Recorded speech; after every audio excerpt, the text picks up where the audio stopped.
అఖిలాంధ్ర brethren assemblies ఆత్మీయ తండ్రులు, మాదిరి నాయకులు, బ్రదరన్ అసెంబ్లీస్లో 75 సంవత్సరాల సేవ చేసి 2010వ సంవత్సరం నవంబర్ 15వ తారీఖున ప్రభు చెంతకు వెళ్ళిన దైవజనులు బ్రదర్ ఎడుగూరి సంధింటి ప్రభుదాస్ గారి జీవిత విశేషాలు.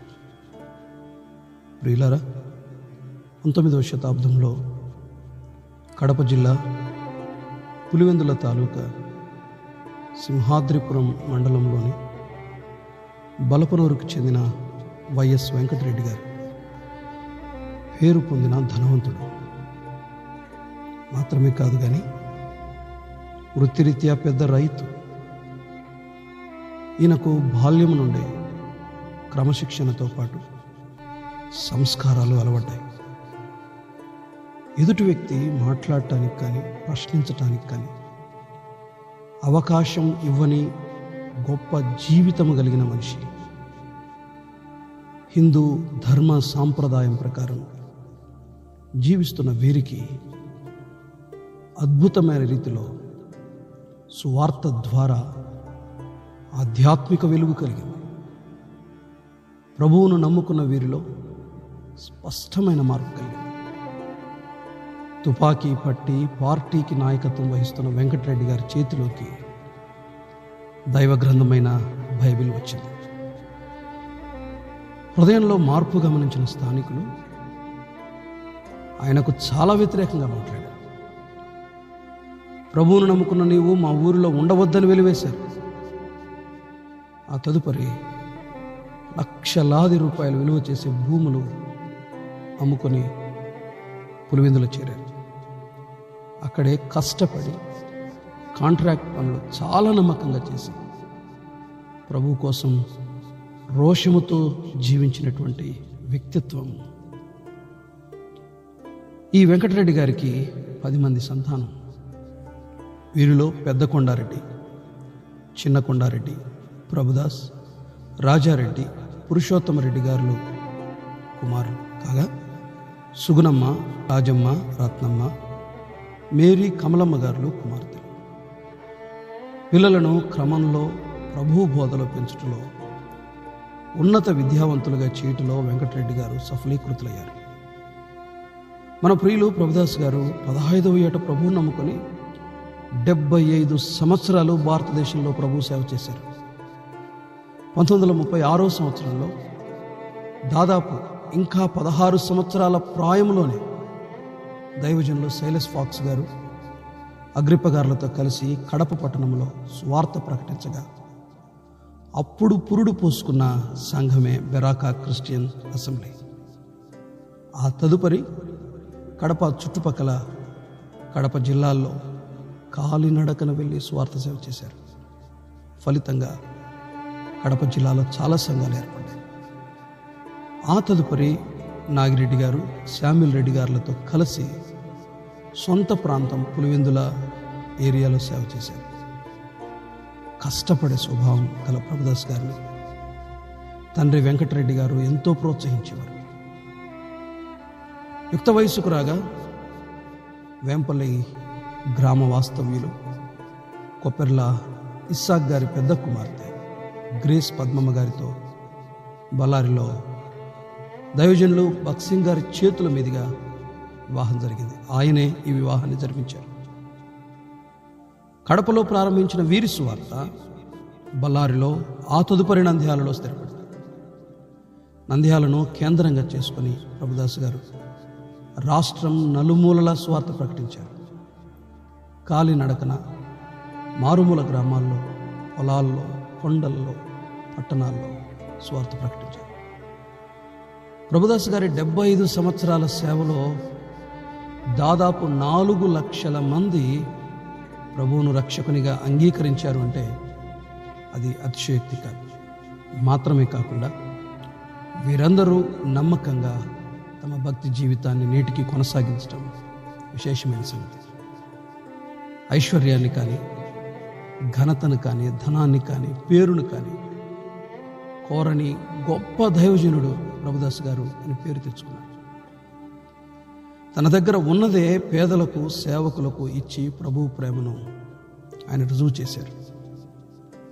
ప్రభుదాస్ గారి తండ్రి తన పిల్లలకు వివాహాల విషయంలో క్రైస్తవ వివాహాలు చేసినట్లే ప్రభుదాస్ గారు కూడా తన పిల్లలకు క్రైస్తవ వివాహాలు చేసి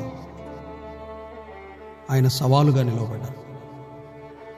ప్రభుదాస్ గారి కుమార్తెలు, వారి కుటుంబాలు నేటికి బ్రదర్ అండ్ క్రిస్టియన్ అసెంబ్లీస్లో సహకారులుగా, నాయకులుగా, బోధకులుగా, సంఘాల క్షేమాభివృద్ధికి పాటుపడేవారుగా మన మధ్య ఉండటం గమనించదగ్గ విషయం.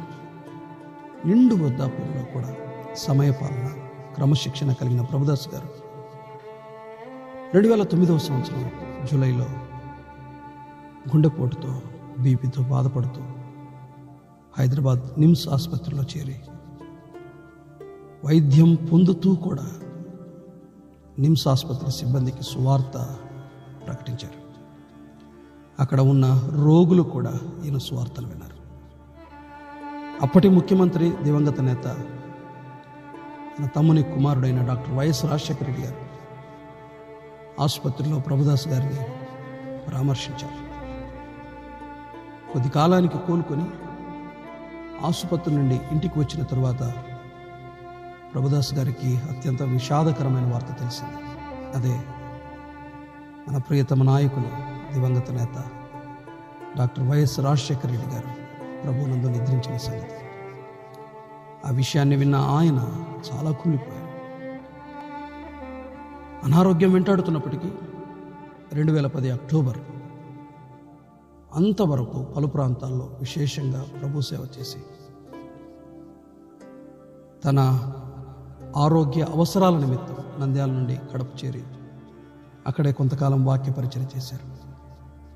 2010 నవంబర్ 7న తిరిగి గుండె సంబంధమైన బలహీనత ఆయనకు ఎదురైంది.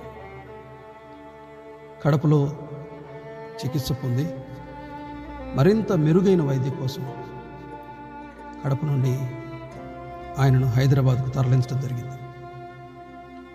హైదరాబాద్లో ఆయన చికిత్స పొందుతూ 2010 నవంబర్ 15వ తారీఖున సాయంత్రం నమ్మకంగా తాను ప్రేమించిన తన తండ్రి ఇంటికి ఆయన తిరిగి వెళ్ళిపోయారు.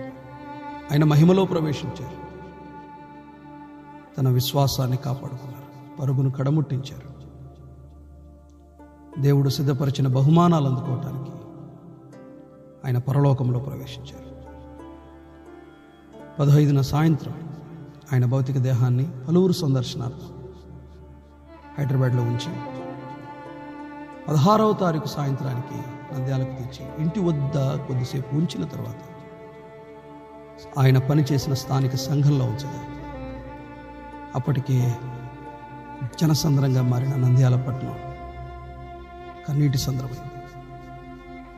దైవజనులు ప్రభుదాస్ గారి చివరి చూపు కోసం పులివెందుల నుండి కుటుంబ సభ్యులు, బంధుమిత్రులు, దేశ నలుమూలల నుండి సంఘాల సభ్యులు జోరుగా కురుస్తున్న వర్షాన్ని సైతం లెక్క చేయకుండా హాజరై ఆ దైవజనుని పట్ల తమకున్న ప్రేమను వారు వెల్లడిపరిచారు. స్థానిక సంఘంలో జరిగిన ఆ కూడికలో అనేక మంది ప్రముఖ దైవదాసులు ప్రసంగించారు. దైవజనులు శ్యాంబాబు గారు బలా నమ్మకమైన నా దాసుడా, ప్రభుదాసుడా అన్న సందేశం అనేకులను కదిలించింది, సవాలుగా నిలిచింది. ఆ తదుపరి ప్రభుదాస్ గారి దేహాన్ని నంద్యాల పురవీధుల్లో సువార్త ప్రకటిస్తూ ఆయన ఎంతగానో ప్రేమించిన ఆ సువార్త ప్రకటనను ఆయన మరణ సందర్భంగా కూడా ప్రకటిస్తూ అనేకులకు రక్షణ సువార్తను అందించి సమాధుల తోటకు తీసుకువెళ్ళి అక్కడే ఆయనను సమాధి చేశారు. దైవజనులు పాల్ గాంధీ గారు భూస్థాపన సందర్భంగా ఇక మీరు నా ముఖము చూడరు అన్న సందేశం అనేక మంది కన్నీరు విడవటానికి కారణమైంది. అనేక మంది విలపించారు. ఆయన తన ప్రస్థానాన్ని లోకంలో ముగించి ప్రభు దగ్గరికి వెళ్ళిపోయారు. ప్రియులరా, దైవజనులు ప్రభుదాస్ గారి జీవితం నేడు సంఘాలకు, విశ్వాసులకు, దైవ సేవకులకు, పెద్దలకు సవాలు, ప్రోత్సాహకరం కూడా. ఇలాంటి దైవజనుల జీవితాల, భక్తుల జీవితాల వెలుగులో మన జీవితాలను కూడా సరిచేసుకుందాం. ప్రభువును పోలి, ఇలాంటి భక్తులను పోలి నమ్మకంగా ఆయన కొరకు సేవ చేద్దాం.